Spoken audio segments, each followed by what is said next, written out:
Well, hi, YouTubers. Hi, I'm back with 24 books of 2024, recording this in Great Yarmouth.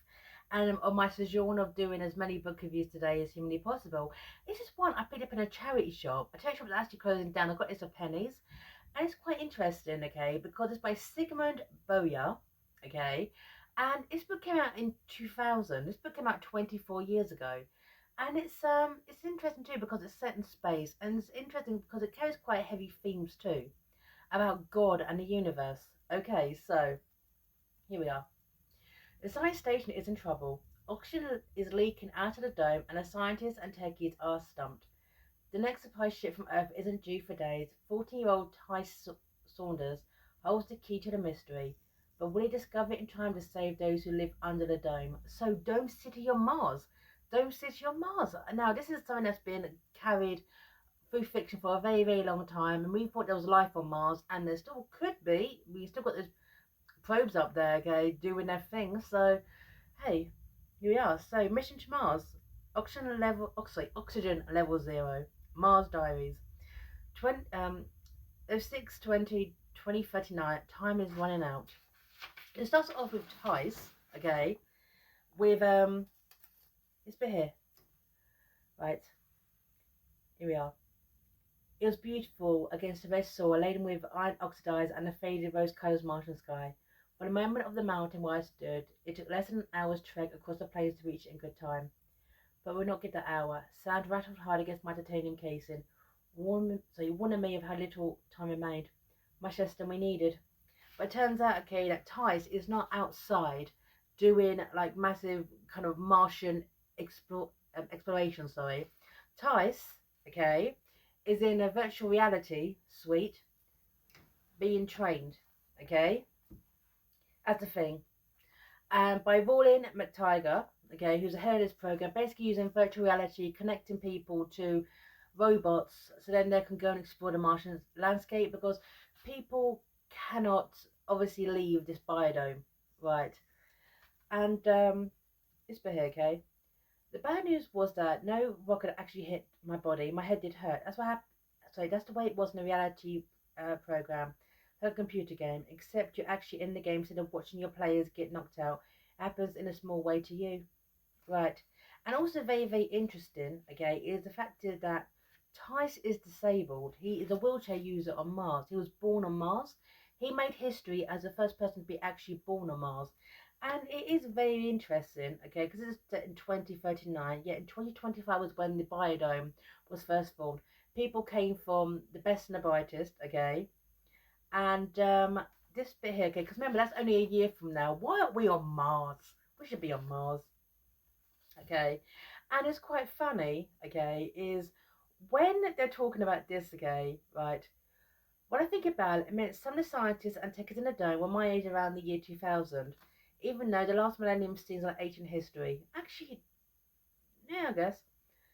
Of course, the last millennium seems like ancient history. Of course, kids back then didn't have to deal with water shortages, wars, and one world governments, and exploding population, which meant we had to find a way to colonize Mars. Right. About that, Tice. Remember, we recorded this in 2024.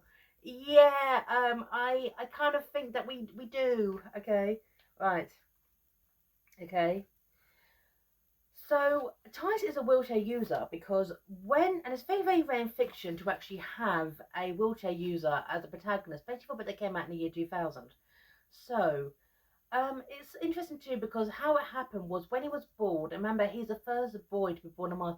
That's what happened was, okay, that these over 200 scientists got together, right, the best and the brightest to colonize Mars. They never ever thought, well, maybe they're gonna get busy. Okay, they're gonna have a little private fun time. They're stuck on the planet, and they'll probably never be able to get back. Ty's mother works on the botanical side, that kind of thing, trying to basically create an ecosystem. Ty's father, he goes on and off world, bringing supplies. Right, so they're seen for months at a time. So, but as he was the first, and whilst during his birth, right, his spine twisted. They didn't have the right facilities to correct it, so he's now paralysed from the waist down. But it's very very rare to actually have a disabled protagonist whatsoever, right? Here we go. And the thing is this, all this time is, right, he's become a little bit sophisticated. Every time, okay, he's in a VR experiment or training session, he always has to have his back scanned, right? Doc, Doc Rawling, why do you always do the same checkup of my back and shoulders every time I come in for a checkup? Simi started with warning glass over at Mom. She looked quickly at me, then back to the doctor. She shook her head. She was telling him no. Away about your spinal column, Rawling said. It's not as strong as it should be. Right. He dropped his eyes. Rawling never did that unless he was uncomfortable. I wondered if for the first time he was lying to me. Right. Yeah, he's been lied to. Okay. And I think his faith really plays a strong part in this book because Tyce's mum she's very, very religious. She prays over their meal, which by the way is done in food tubes. Okay. And the thing is this, Tyce being the only child, right, growing up on a biodome, which is kind of warmed up from the sun, by the way, he's very, very lonely. And the fact is, most likely because of his condition, he won't ever be able to leave Mars. He is quite literally, okay, the first ever true Martian. Right, here we are. And he often goes up to a telescope to actually look at the blue planet. Right. A few hundred of us here on Mars were so far away, so alone in the vast solar system. To me, the Earth of DVD gigaroons seems so foreign but nice. A place of people laughing and crying and falling in love and having picnics in parks and watching the sunset behind mountains and crossing oceans and flying through the air on jet planes. Right. Because of the oxygen problems, I never had a chance to see any of that. If any of the incredible things about living on a planet the Mum said God designed to make the existence of humans possible. Right. I blinked, went back to the telescope, thinking about what I'd never see, and I wanted to cry. Right. Because he's alone. He's absolutely alone. And the thing is, due to the fact that they're running out of oxygen, and essentially tanks get stolen, limiting the oxygen again. Right. So, in all this, they actually are going to draw lots to choose. 20 people have to die to keep the rest of the biodome alive after an oxygen tank is stolen, right? And then it finally comes up, because the thing is, they're all going to die anyway. Finally, Tyce's mother tells her what happened with his spine, right? Here you go. Right. Tyce, it made things very hard at the dome when we discovered I was going to have a baby. Everything for this project had been planned down to the last detail. You want one of those details.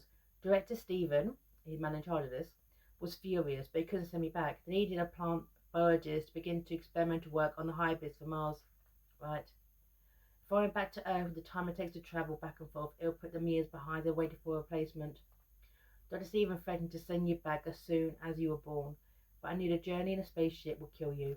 Babies can't handle the stress of G-force and orbit shifts. So when they offered me a trade, I accepted it. Right. A trade? Remember, I love you too much to send you away and risk your death. A trade. Right. So the trade was this baby was born healthy, right? But due to surgery that was conducted after he was born to put neurochips in his back, his nerves to his legs were severed.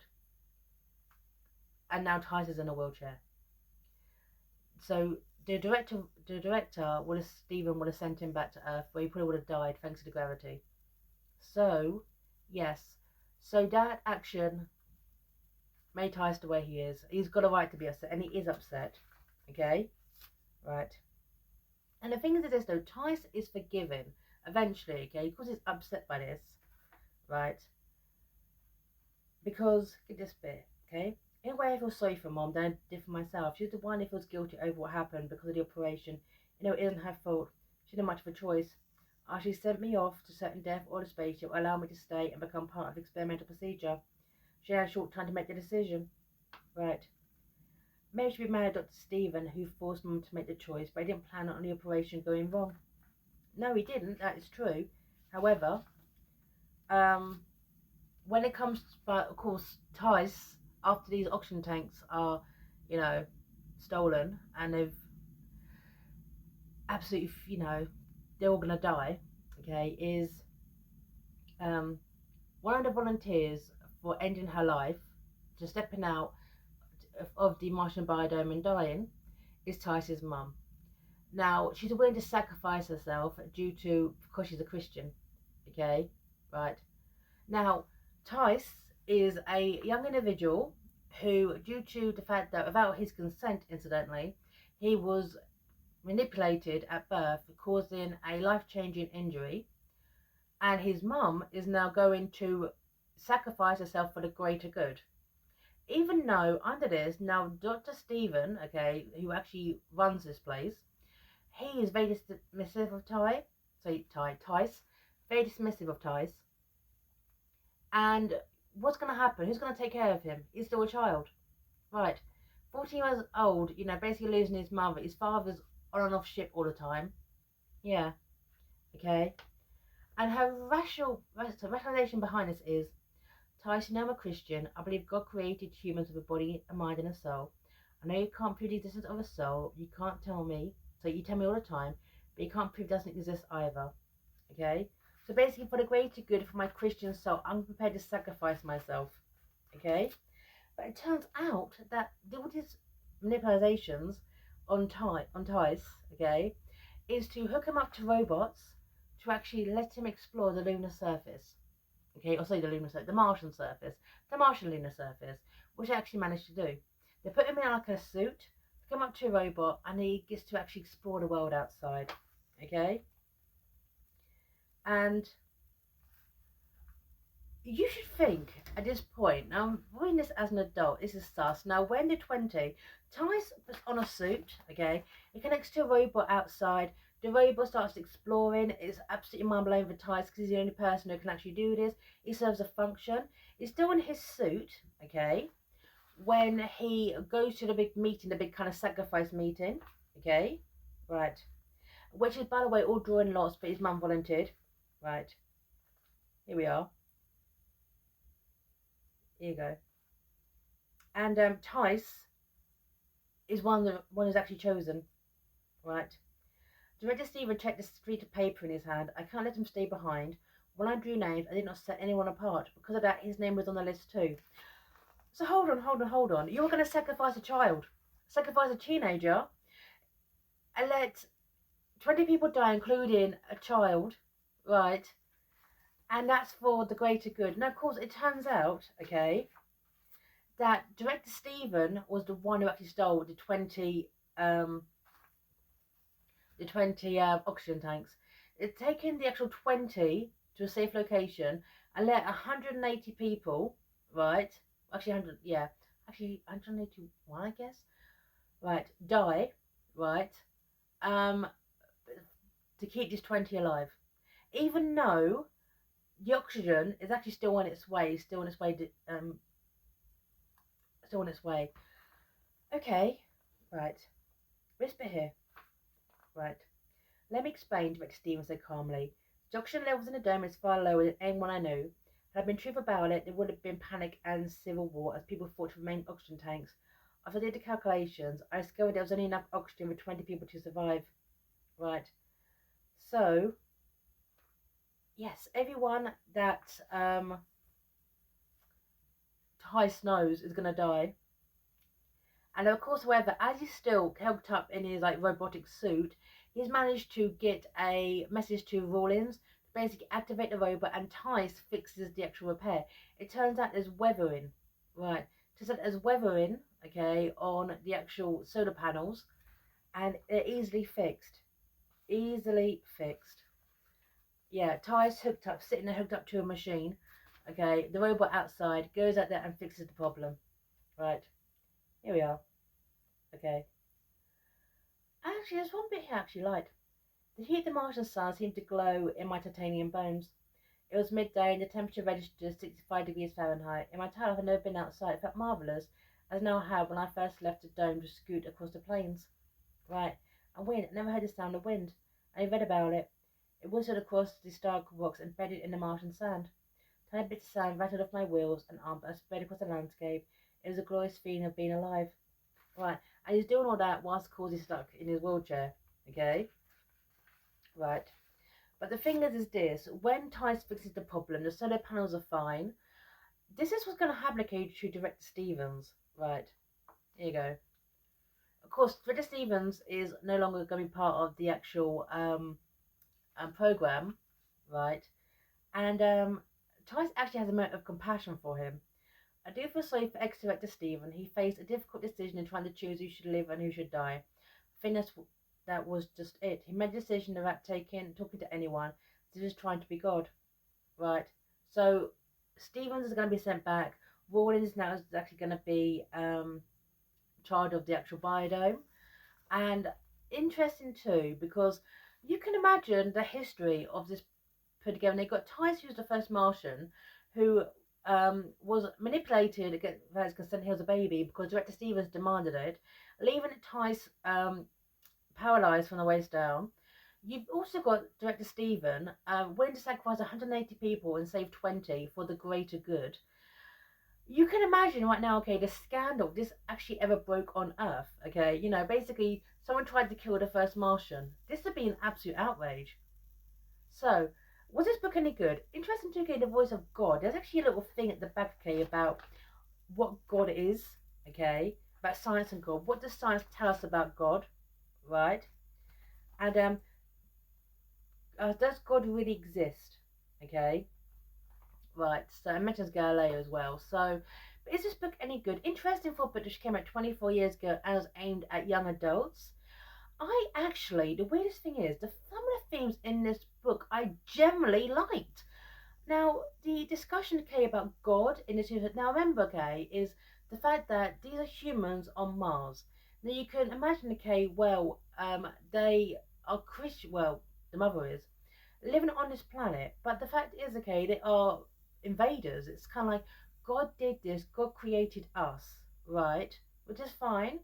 However, you settled on a planet which, okay, you weren't put there by God, you put yourself there. So, hey, there's kind of that argument. I mean, I'm agnostic, believe in what you want, but I just kind of like the fact, okay, that the mum's devotion to her faith, which is admirable, faith is admirable, but at the same time, she volunteered. Now, she's going to be picked no matter what because she's essential to the mission.